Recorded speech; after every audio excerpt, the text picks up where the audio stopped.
What is going on YouTube? It's your boy Sam, to official, never unofficial. You feel what I'm saying? Today, got a very special video, man. If you guys are new, subscribe, all that fun stuff. You feel what I'm saying? Today, we're gonna be reacting to when a gang leader confronted Tyson. Basically, some gang leader, some gang dude was confronting Mike Tyson. You feel what I'm saying? So yeah, we're gonna go ahead and get straight to it. No cap. I know this setup is different. Bear with me. You know, I'm moving out, so a lot of like stuff is out the way. So like, I'm just trying to. This is like a closet. So I'm gonna keep it honest with you guys. This is a closet, and I'm actually recording that. You know what I'm saying? I'm doing it the getaway. I'm gonna tell you straight up, I'm literally doing it the getaway. This is the getaway's way. I got my phone recording with my computer right here. And yeah, so I'm gonna go ahead and get straight to it, no cap. So yep, let's go. Know it. You hit me, I'm gonna kill you. I'm gonna kill you. Welcome back to the Big Fight Recap here on BLTV Classic. He pulled his glasses off. Did you see his eye? His eye was just hanging out his head. That's Steve Harvey. On today's That's Steve video, Harvey. we revisit the infamous two-fight saga between Mike Tyson and Mitch Blood Green. A genuine beef that 10 rounds of boxing couldn't squash, as the two would face off one more time on the street, this time in a much shorter affair with a decisive victory. Let's get right to it.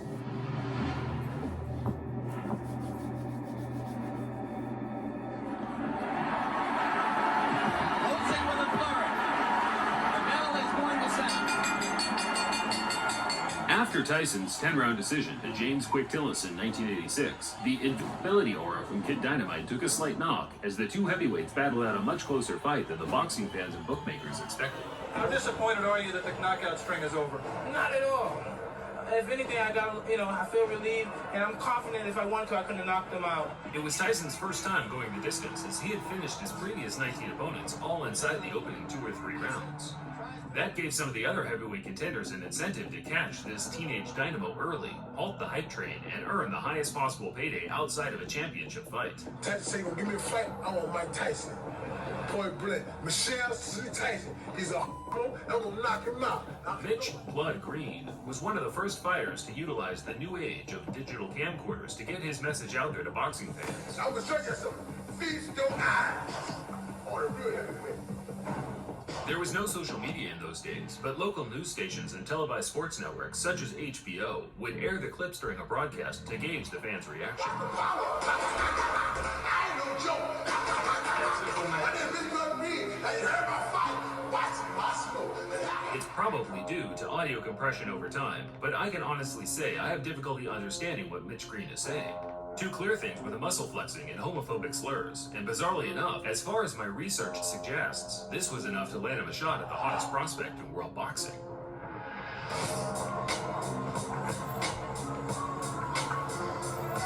Bro,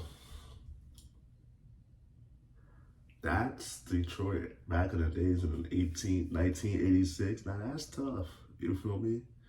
It looks a lot more cleaner. You feel me? Detroit looks a lot more cleaner. As you can see, let me go ahead and get straight, like closest to the camera. Detroit looks a lot more cleaner and stuff like that. Like right now Detroit look dirty, bro. Detroit looks very much dirty right now, bro. Like Detroit look cleaner right now, bro. Look, I mean, Detroit looks clean back in the days. Now it looks crazy. You know what I'm saying? I mean, I don't know if I can say New York as well. I don't know if New York was really cleaner back then. Like based on the movies I've watched, New York still is the same New York. But Growing up on the tough streets of Detroit, Mitch Green was a prominent player in 1970s New York gang warfare. By the age of 17, he had witnessed his father lose his life in a bizarre. But I'm gonna be honest with you, but I never knew who this guy was a day in my life, you know what I'm saying? Like, I wanna be, like, the only guy that I know that you know, I was boxing is Muhammad Ali, and the guy that Mike Tyson bit the ear.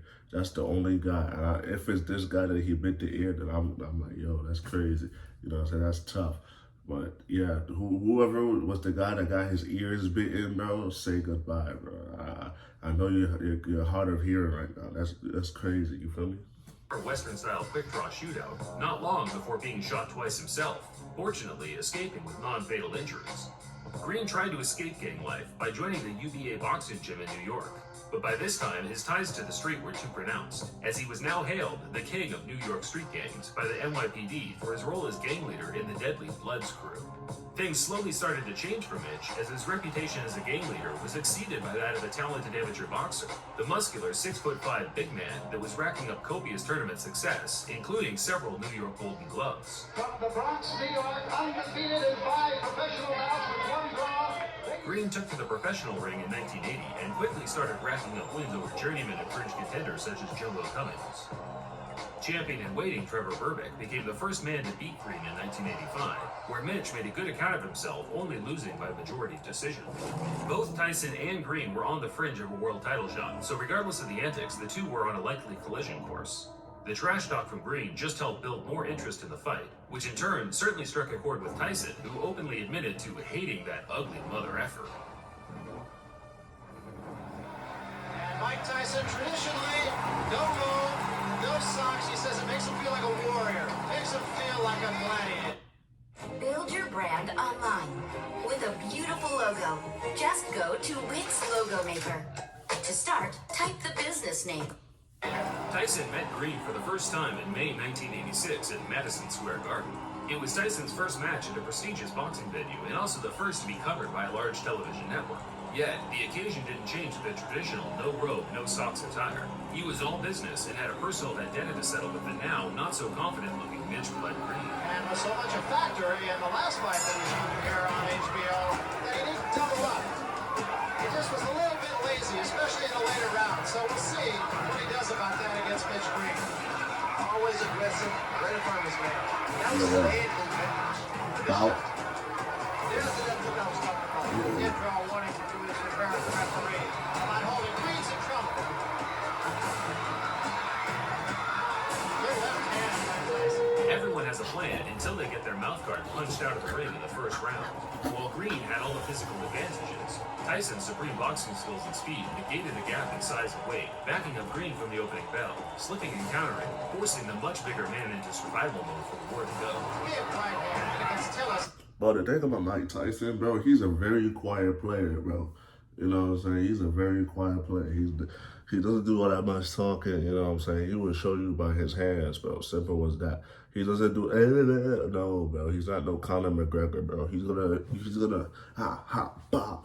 You know what I'm saying? Gonna catch you up guard. You're gonna be like, yo, this dude fights, bro. Bro, he got you like that, bro. He can rap you guys like that. Like you even think like, does he even fight, bro?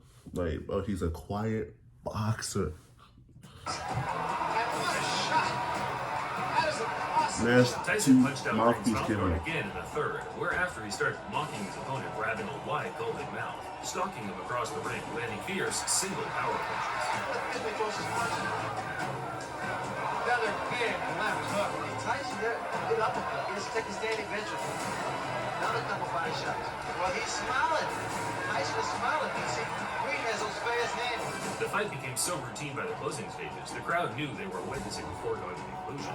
Tyson himself appeared to have his mind elsewhere as he bizarrely kissed his trainer, Kevin Rooney, while he was trying to deliver him intricate strategies and details regarding the fight.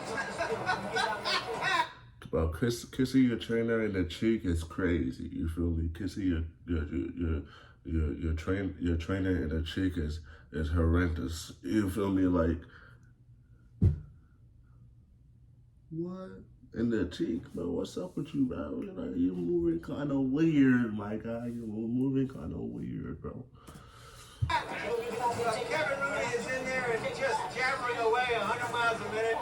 Mike Tyson leaps. Hey, bro, I need my social distance, bro. 6 feet, bro. Get out my face, bro. Why are you close to my face for my look? Like, for real, bro. You're not my girlfriend, bro. Chill. Back up. Social distance. Over and just kissed him. Tyson closed the show, trying to score the knockout, but Green's disinclination to engage allowed him to grab and clinch his way to safety, resulting in him losing 9 out of 10 of the rounds on every tip of scorecard.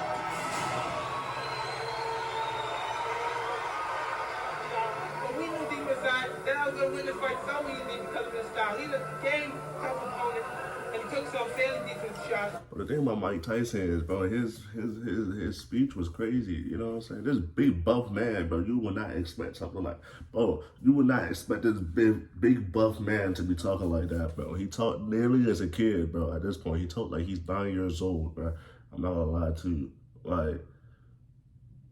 No cap, like I wouldn't, bro. If I was back in the days, bro, like, and I was like intimidated Mike Tyson, trying to box him, this and that, bro. Just by his voice, I would think I already, like, I won already. You know what I'm saying? Like, yo, this is GG. I'm good, but don't let that fool you, though. But as you know, I won comfortably, and I didn't try to knock out, and I used a great deal of discipline in there, not knocking him out. Tyson claimed he carried Green the 10-round distance on purpose to punish him for as long as possible. And whether it was true or not, Green's personal pride was hurt, and he was willing to do whatever it took to restore a sliver of respect amongst his peers. Green retired from boxing after the Tyson loss and returned to the street to earn a living from selling drugs. See, that's crazy, bro. Like, you're making money from boxing, right? You're making money from boxing. So I go to the street to get money the hard way. The reason why I said the hard way is because you're gonna make money. Accordingly, you're gonna make fast money, but you're gonna end up getting caught. You know what I'm saying? Eventually. So you rather go make money and risk your future than just doing boxing and just make money in general. Just simple money, bro. Just no risk, nothing, bro. That's crazy. I didn't know those people back in the days be moving like that. You know what I'm saying? Like nowadays, people would do anything. You know what I'm saying to get money. Dudes be making OnlyFans. You know what I'm saying? So. He always planned to one day get Tyson back in the ring, but as his years of inactivity ensued, Tyson progressed to one of the most dominant heavyweight champions of all time, undefeated and undisputed. The days of fighting lingering contenders such as Mitch Green were over. It wasn't until a couple of years after their fight that the two would meet again, this time in Green's element, the street. In the early hours of August 23rd, 1988, Mitch Green got wind that Tyson was shopping at a local clothing store close by to where he ran things on the street. Tyson had traveled a fair distance to pick up a luxury leather jacket handmade by one of his friends over at Dapper Dan's. As Tyson was chilling in the store with his entourage, Mitch Green burst through the door on his own, high on angel dust, demanding Tyson either give him a rematch or empty his pockets right there on the spot. Yo, like, that's crazy, bro. Like, you got so salty that you pressed it in the streets, bro. He said, empty your pocket or give me a rematch. Obviously, he would give you a rematch. You didn't have to press him that way for him to give you a rematch. You could have just straight up talked to him man to man, like, yo, I want a rematch. You know what I'm saying? Tyson, of course, no stranger to altercations on the street, dragged Mitch Green outside and pummeled him to the ground multiple times. Spectators said that the fight was short, violent, and very one-sided. In fact, it was no longer than 15 to 20 seconds, but that's more than long enough for the heavyweight champion to inflict severe.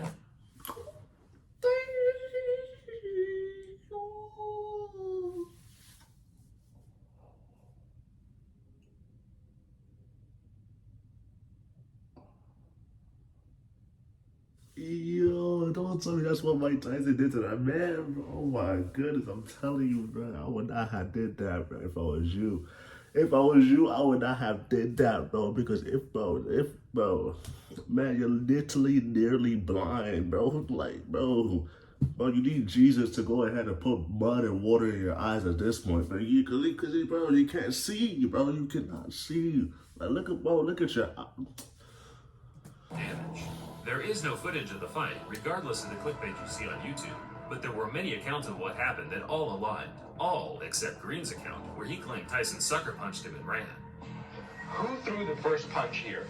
He did. He sucker punched me because he's with his friends, you know. And when he hit me, and I said I couldn't get a chance to get to him like I was because everybody was like pulling me, you know, holding me, like so he can get away from me, and so he get away. And he ran from me.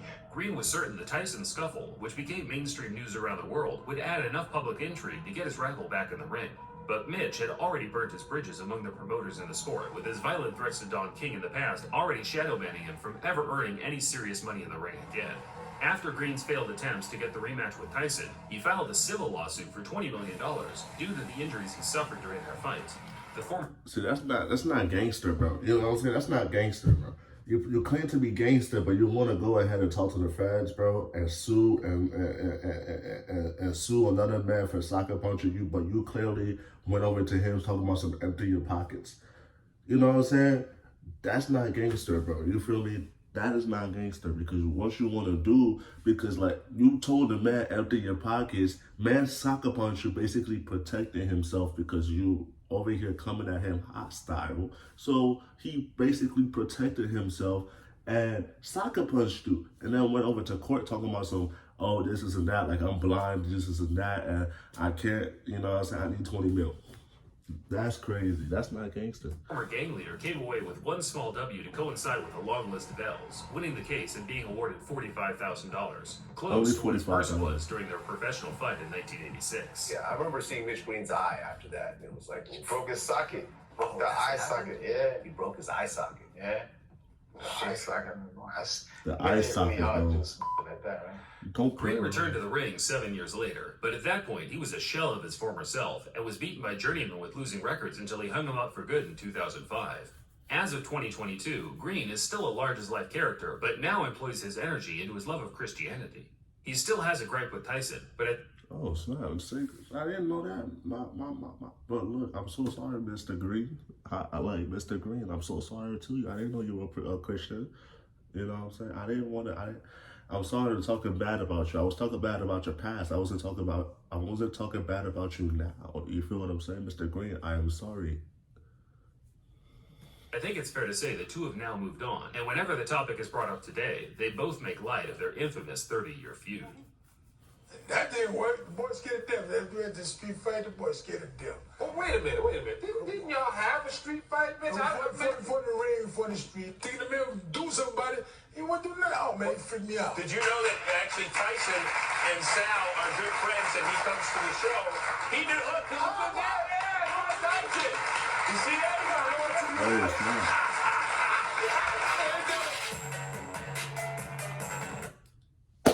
Yeah, that's gonna be it.